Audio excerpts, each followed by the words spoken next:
नमस्कार, आप सभी का एक बार फिर से the world sky weather YouTube channel पर हार्दिक स्वागत है।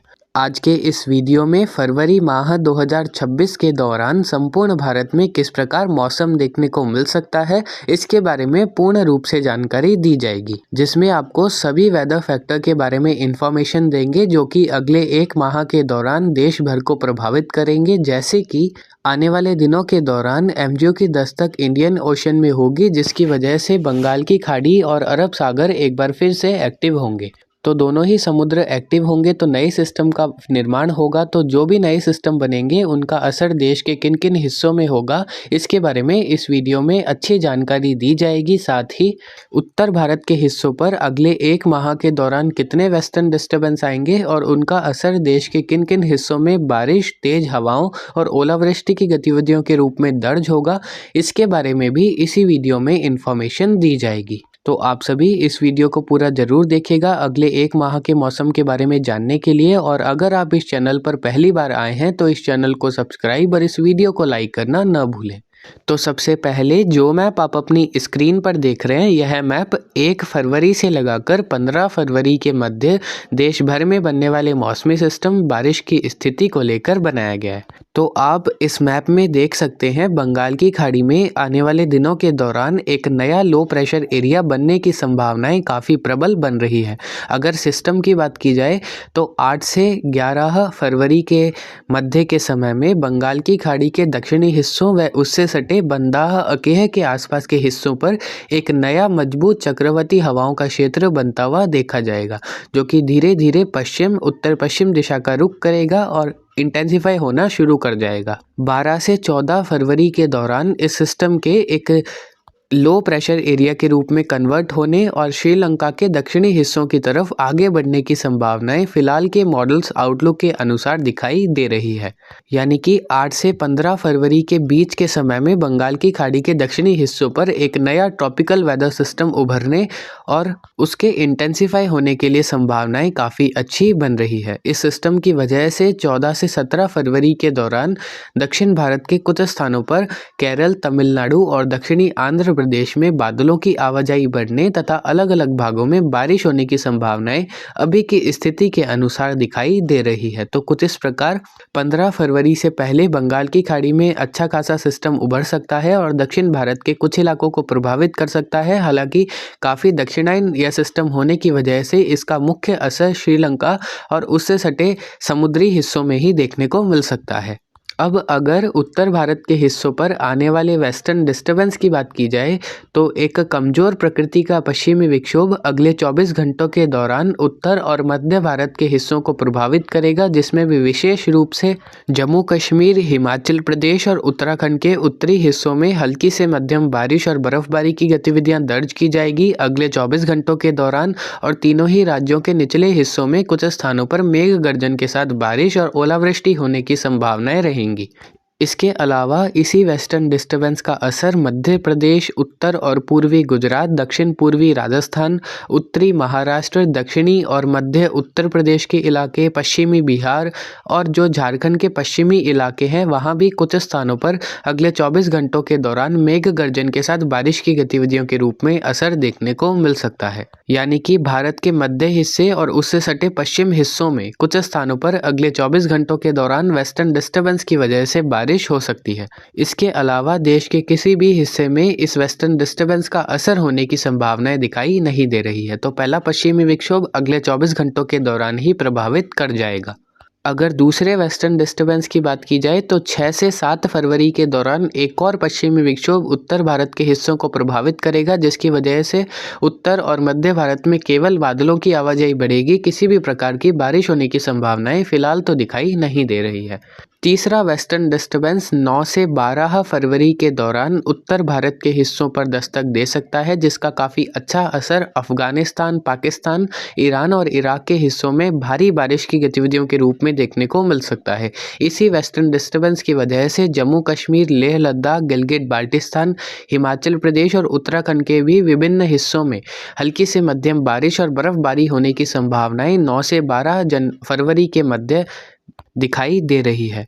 अभी जिस प्रकार उस वेस्टर्न डिस्टर्बेंस की इंटेंसिटी दिखाई दे रही है, जो कि एक मध्यम प्रकृति का पश्चिमी विक्षोभ दिखाई दे रहा है, उसकी वजह से पंजाब, हरियाणा, उत्तरी राजस्थान के गंगानगर, हनुमानगढ़, बीकानेर, उत्तरी चूरू और पश्चिमी उत्तर प्रदेश में भी कुछ स्थानों पर हल्की मध्यम बारिश आइसोलेटेड टू स्कैटर्ड प्लेसेस पर 9 से 12 फरवरी के मध्य देखने को मिल सकती है। अभी फिलहाल ऐसा होने की संभावनाएं 50 से 60% तक दिखाई दे रही है।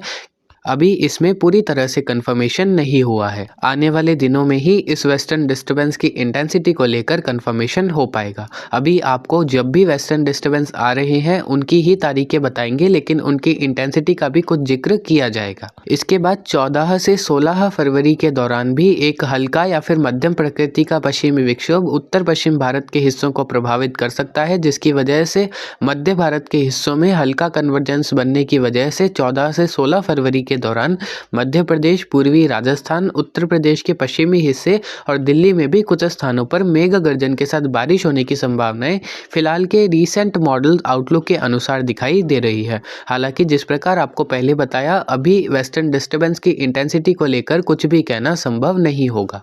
अभी काफ़ी दिनों का समय शेष पड़ा है और वेस्टर्न डिस्टर्बेंस की इंटेंसिटी में एक चेंजेस हो जाते हैं।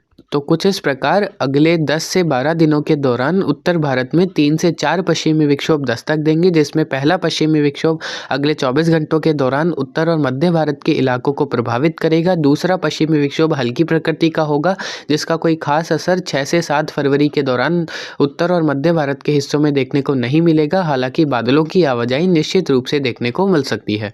इसके अलावा तीसरा पश्चिमी विक्षोभ 9 से 12 फरवरी के दौरान आ सकता है, जो कि फिलहाल की संभावना के अनुसार एक मध्यम प्रकृति का पश्चिमी विक्षोभ दिखाई दे रहा है, जिसकी वजह से उत्तर भारत के पहाड़ी हिस्सों और मैदानी हिस्सों में कुछ स्थानों पर बारिश और ओलावृष्टि की गतिविधियां दर्ज हो सकती है। चौथा पश्चिमी विक्षोभ 14 से 16 फरवरी के दौरान उत्तर भारत के हिस्सों पर दस्तक दे सकता है। तो कुछ इस प्रकार पश्चिमी विक्षोभ और बंगाल की खाड़ी में बनने वाले सिस्टम अगले 10 से 12 दिनों के दौरान देश भर को प्रभावित कर सकते हैं। अगर तापमान पर थोड़ी सी चर्चा करें तो अगले 10 से 12 दिनों के दौरान देश भर में तापमान सामान्य रहने की संभावना है। कोई बड़ा बदलाव होने की संभावनाएं अधिकतम और न्यूनतम तापमान दोनों में ही दिखाई नहीं दे रही है। अगले 10 से 12 दिनों के दौरान उत्तर और मध्य भारत में ठंड का असर जारी रहेगा। न्यूनतम तापमान ज़्यादातर हिस्सों में लगभग 6 से 12 डिग्री सेल्सियस के बीच ही दर्ज होने की संभावना रहेंगी, जिसकी वजह से रात्रि और सुबह के समय अच्छी खासी सर्दी उत्तर और मध्य भारत के इलाकों को प्रभावित करती रहेगी। शेष भारत के हिस्सों में अधिकतम और न्यूनतम तापमान नॉर्मल रेंज में रहेंगे। दक्षिण भारत में न्यूनतम तापमान 14 से 18 डिग्री सेल्सियस के बीच ज़्यादातर हिस्सों में दर्ज हो सकते हैं और अधिकतम तापमान देश के ज़्यादातर हिस्सों में लगभग 24 से 29 डिग्री सेल्सियस के बीच ही अगले 10 से 12 दिनों के दौरान दर्ज होंगे। हालांकि दक्षिण भारत में कुछ अधिक भी दर्ज हो सकते हैं। तो कुछ इस प्रकार अगले 10 दिनों के दौरान मौसम रह सकता है। अब आप अपनी स्क्रीन पर जो मैप देख रहे हैं, यह मैप 16 फरवरी से लगाकर 28 फरवरी के दौरान देश भर में बनने वाले मौसमी सिस्टम व बारिश की स्थिति को लेकर बनाया गया है। इस मैप को देखकर आप समझ सकते हैं उत्तर, मध्य, पूर्वी भारत के हिस्सों में इस दौरान the world sky weather channel के द्वारा बारिश की गतिविधियां दर्शाई जा रही है। यानी कि इस दौरान इन क्षेत्रों में कुछ स्थानों पर बारिश होने के लिए परिस्थिति अनुकूल बन रही है।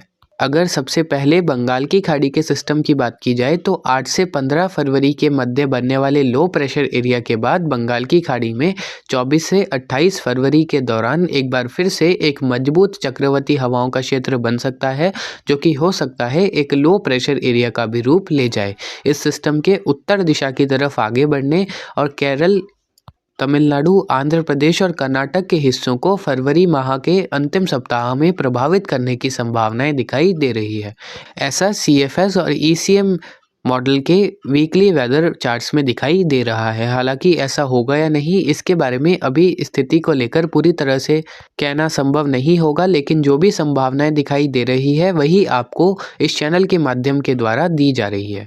अगर वेस्टर्न डिस्टर्बेंस की बात की जाए तो इस दौरान वेस्टर्न डिस्टर्बेंस मध्यम या फिर अच्छी प्रकृति के उत्तर पश्चिम भारत के हिस्सों पर दस्तक दे सकते हैं, जिसकी वजह से कन्वर्जेंस जोन के भी फॉर्मेशन देश के अलग अलग हिस्सों में होने और हर वेस्टर्न डिस्टर्बेंस के साथ अलग अलग हिस्सों में बारिश होने की संभावनाएं रहेंगी।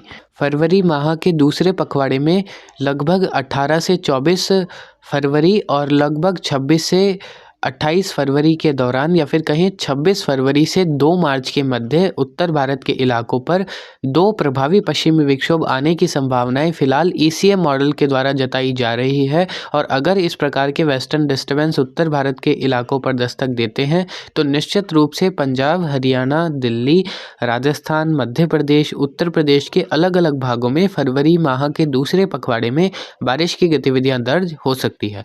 जम्मू कश्मीर, हिमाचल प्रदेश और उत्तराखंड में भी अगर उसी इंटेंसिटी के वेस्टर्न डिस्टर्बेंस आते हैं तो अच्छी बारिश और अच्छी बर्फबारी इस माह के दूसरे पखवाड़े में दर्ज होने की संभावनाएं बन सकती है। लेकिन अगर अन्य मॉडल का विश्लेषण किया जाए जो कि CFS मॉडल है और GFS मॉडल है तो इनके अनुसार उस दौरान हल्की या फिर मध्यम प्रकृति के ही पश्चिमी विक्षोभ आने की संभावना है, जिसका कुछ ही असर उत्तर भारत और उत्तर भारत के मैदानी हिस्सों में देखने को मिल सकता है।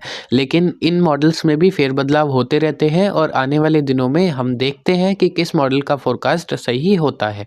फिलहाल तो ECM और ECM मॉडल के वीकली प्रेसिपिटेशन चार्ट्स में इसी प्रकार के संकेत मिल रहे हैं कि उत्तर भारत में फरवरी माह के दूसरे पखवाड़े में अच्छे वेस्टर्न डिस्टर्बेंस आ सकते हैं, जिसकी वजह से बारिश और बर्फबारी की गतिविधियां उत्तर भारत के पहाड़ी हिस्सों और ओलावृष्टि, तेज हवाएं और हल्की मध्यम बारिश उत्तर भारत के मैदानी हिस्सों में दर्ज हो सकती है। इसी दौरान मध्य प्रदेश, उत्तर प्रदेश के पूर्वी इलाके, बिहार, झारखंड, उड़ीसा और पश्चिम बंगाल में भी इन्हीं वेस्टर्न डिस्टर्बेंस के साथ बनने वाले एसोसिएटेड कन्वर्जेंस जोन की वजह से अलग अलग स्थानों पर बारिश की गतिविधियां दर्ज हो सकती है, जिसमें विशेष रूप से पूर्वी और मध्य भारत के हिस्सों में फरवरी माह के अंतिम सप्ताह और मार्च माह के शुरुआती सप्ताह में ही बारिश होने की संभावनाएं फिलहाल दिखाई दे रही है।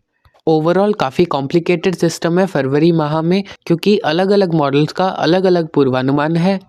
जैसे ECM मॉडल फरवरी माह के दूसरे पखवाड़े में सामान्य से अधिक बारिश दिखा रहा है, वहीं CFS और GFS मॉडल लगभग सामान्य के आसपास ही बारिश की गतिविधियां दिखा रही हैं। तो हमारे लिए भी ये काफ़ी कॉम्प्लिकेटेड सिचुएशन होती है। अलग अलग मॉडल का विश्लेषण किया जाता है और उसी के आधार पर आपको जानकारी दी जाती है। अब अगर आप यह कह दें कि आपने तो गलत जानकारी दी है और इस माह के अंतिम सप्ताह में बारिश नहीं होगी, तो इसमें आप ही गलत साबित होंगे, क्योंकि हमने आपके सामने हर वेदर फैक्टर या फिर हर परिस्थिति के बारे में जानकारी दे दी है कि क्या हो सकता है और क्या नहीं हो सकता।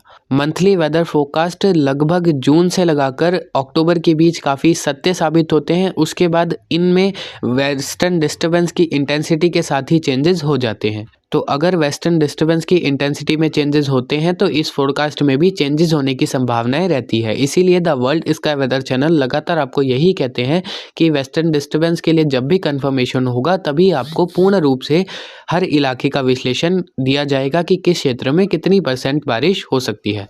तो कुछ इस प्रकार अगले एक माह के दौरान संपूर्ण भारत में बारिश और तापमान की स्थिति दर्ज हो सकती है।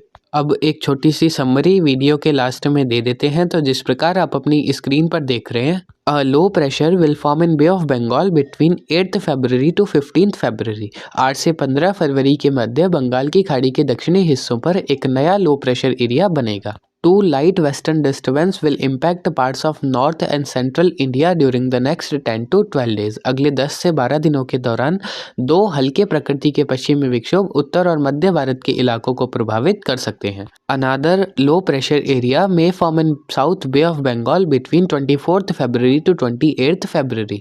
24 से 28 फरवरी के दौरान बंगाल की खाड़ी के दक्षिण पूर्वी हिस्सों पर एक बार फिर से एक नया लो प्रेशर एरिया बन सकता है। Strong western disturbance may impact many parts of India in the second half of February। फरवरी के दूसरे पखवाड़े में मध्यम या फिर अच्छे प्रकृति के पश्चिमी विक्षोभ देश के कई इलाकों में बारिश, ओलावृष्टि की गतिविधियां दर्ज करवा सकते हैं।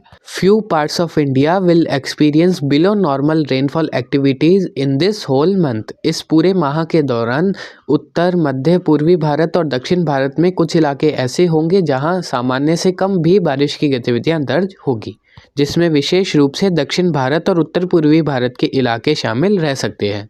Maximum and minimum temperature will stay in normal category in the most parts of India during the next whole month. अगले एक माह के दौरान अधिकतम और न्यूनतम तापमान देश के ज़्यादातर हिस्सों में सामान्य रहने, वहीं दक्षिण भारत और पश्चिम भारत के कुछ इलाकों में सामान्य से अधिक भी अधिकतम यानी कि मैक्सिमम और मिनिमम टेम्परेचर दर्ज हो सकते हैं। तो कुल मिलाकर अगले एक माह के दौरान मौसम मिला जुला रह सकता है। कुछ इलाकों में बारिश की गतिविधियां भी दर्ज होगी, जिसमें उत्तर मध्य भारत के इलाके होंगे, तो कई इलाकों में तापमान